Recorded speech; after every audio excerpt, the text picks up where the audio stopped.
قوم عاد کی آندھی۔ قوم عاد مقام احقاف میں رہتی تھی جو عمان و حضرموت کے درمیان ایک بڑا ریگستان ہے۔ یہ لوگ بت پرست اور بہت بد اعمال اور بد کردار تھے۔ اللہ تعالیٰ نے اپنے پیغمبر حضرت ہود علیہ السلام کو ان لوگوں کی ہدایت کے لیے بھیجا، مگر اس قوم نے اپنے تکبر اور سرکشی کی وجہ سے حضرت ہود علیہ السلام کو جھٹلا دیا اور اپنے کفر پر اڑے رہے۔ حضرت ہود علیہ السلام بار بار ان سرکشوں کو عذاب الہی سے ڈراتے رہے، مگر اس شریر قوم نے نہایت ہی بے باکی اور گستاخی کے ساتھ اپنے نبی سے یہ کہہ دیا کہ تم ہمارے پاس اس لیے آئے ہو کہ ہم ایک اللہ کو پوجیں، اور جو ہمارے باپ دادا پوجتے تھے انہیں چھوڑ دیں،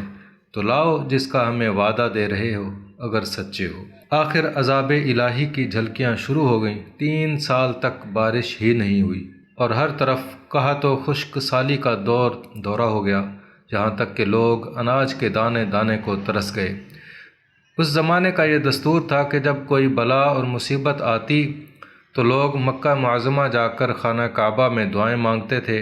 تو بلائیں ٹل جاتی تھیں۔ چنانچہ ایک جماعت مکہ معظمہ گئی۔ اس جماعت میں مرثد بن سعد نامی ایک شخص بھی تھا جو مومن تھا،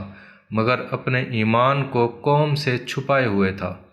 جب ان لوگوں نے کعبہ معظمہ میں دعا مانگنی شروع کی تو مرثد بن سعد کا ایمانی جذبہ بیدار ہو گیا اور اس نے تڑپ کر کہا کہ اے میری قوم، تم لاکھ دعائیں مانگو مگر خدا کی قسم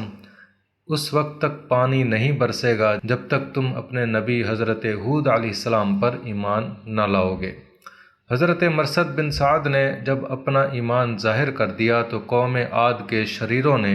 ان کو مار پیٹ کر الگ کر دیا اور دعائیں مانگنے لگے۔ اس وقت اللہ تعالیٰ نے 3 بدلیاں بھیجیں، یعنی 3 بادل بھیجے، ایک سفید، ایک سرخ، ایک سیاہ، اور آسمان سے ایک آواز آئی کہ اے قوم عاد، تم لوگ اپنی قوم کے لیے ان 3 بدلیوں میں سے ایک بدلی کو پسند کر لو۔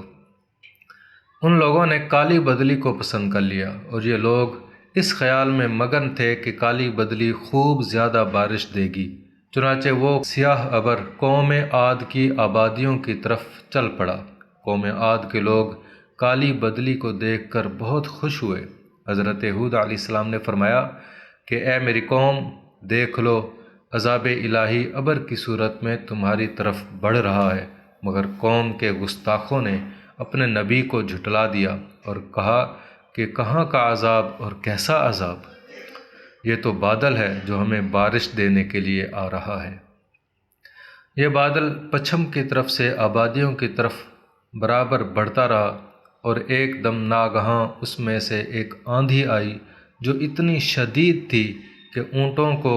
ان کے سواروں کے ساتھ اڑا کر کہیں سے کہیں پھینک دیتی تھی، پھر اتنی زوردار ہو گئی کہ درختوں کو جڑوں سے اکھاڑ کر اڑا لے جانے لگی۔ یہ دیکھ کر قوم عاد کے لوگوں نے اپنے سنگین محلوں میں داخل ہو کر دروازوں کو بند کر لیا، مگر آندھی کے جھونکے نہ صرف دروازوں کو اکھاڑ کر لے گئے بلکہ پوری عمارتوں کو جھنجھوڑ کر ان کی اینٹ سے اینٹ بجا دی۔ 7 رات اور 8 دن مسلسل یہ آندھی چلتی رہی، یہاں تک کہ قوم عاد کا ایک ایک آدمی مر کر فنا ہو گیا اور اس قوم کا ایک بچہ بھی باقی نہ رہا۔ جب آندھی ختم ہوئی تو اس قوم کی لاشیں زمین پر اس طرح پڑی ہوئی تھیں جس طرح کھجوروں کے درخت اکھڑ کر زمین پر پڑے ہوں۔ پھر قدرت خداوندی سے کالے رنگ کے پرندوں کا ایک غول نمودار ہوا جنہوں نے ان کی لاشوں کو اٹھا کر سمندر میں پھینک دیا، اور حضرت ہود علیہ السلام نے اس بستی کو چھوڑ دیا اور چند مومنین کو جو ایمان لائے تھے ساتھ لے کر مکہ مکرمہ چلے گئے اور زندگی کے آخر تک بیت اللہ شریف میں عبادت کرتے رہے۔ قرآن کریم کے اس دردناک واقعے سے یہ سبق ملتا ہے کہ قوم عاد جو بڑی طاقتور اور قد آور قوم تھی اور ان لوگوں کی مالی خوشحالی بھی نہایت مستحکم تھی، کیونکہ لہلہاتی کھیتیاں اور ہرے بھرے باغات ان کے پاس تھے۔ پہاڑوں کو تراش تراش کر ان لوگوں نے گرمیوں اور سردیوں کے لیے الگ الگ محلات تعمیر کیے تھے۔ ان لوگوں کو اپنی کثرت اور طاقت پر بڑا اعتماد، اپنے عیش و عشرت پر بڑا ناز تھا، مگر کفر اور بدعمالیوں اور بدکاریوں کی نحوست نے ان لوگوں کو قہر الہی کے عذاب میں اس طرح گرفتار کر دیا کہ آندھی کے جھونکوں اور جھٹکوں نے ان کی پوری آبادی کو جھنجھوڑ کر چکنا چور کر دیا،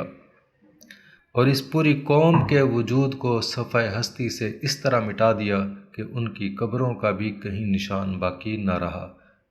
تو پھر بھلا ہم لوگوں جیسی کمزور قوموں کا کیا ٹھکانہ ہے کہ عذاب الہی کے جھٹکوں کی تاب لا سکیں؟ اس لیے جن لوگوں کو اپنی نسلوں کی خیریت اور بقا منظور ہے، انہیں لازم ہے کہ وہ اللہ عز و جل اور رسول اللہ صلی اللہ تعالیٰ علیہ وآلہ وسلم کی نافرمانیوں اور بدعمالیوں سے ہمیشہ بچتے رہیں، اپنی کوشش اور طاقت بھر اعمال صالح اور نیکیاں کرتے رہیں، ورنہ قرآن مجید کی آیتیں ہمیں جھنجھوڑ کر یہ سبق دے رہی ہیں کہ نیکی کی تاثیر آبادی اور بدی کی تاثیر بربادی ہے۔ قرآن مجید میں پڑھ لو کہ والمؤتفقات بالخاطئہ، یعنی بہت سی بستیاں اپنی بدکاریوں اور بدعمالیوں کی وجہ سے ہلاک اور برباد کر دی گئیں۔ اور دوسری آیت میں یہ بھی ہے جس کا ترجمہ ہے، اور اگر بستیوں والے ایمان لاتے اور ڈرتے تو ضرور ہم ان پر آسمان اور زمین سے برکتیں کھول دیتے، مگر انہوں نے تو جھٹلایا تو ہم نے انہیں ان کے کیے پر گرفتار کیا۔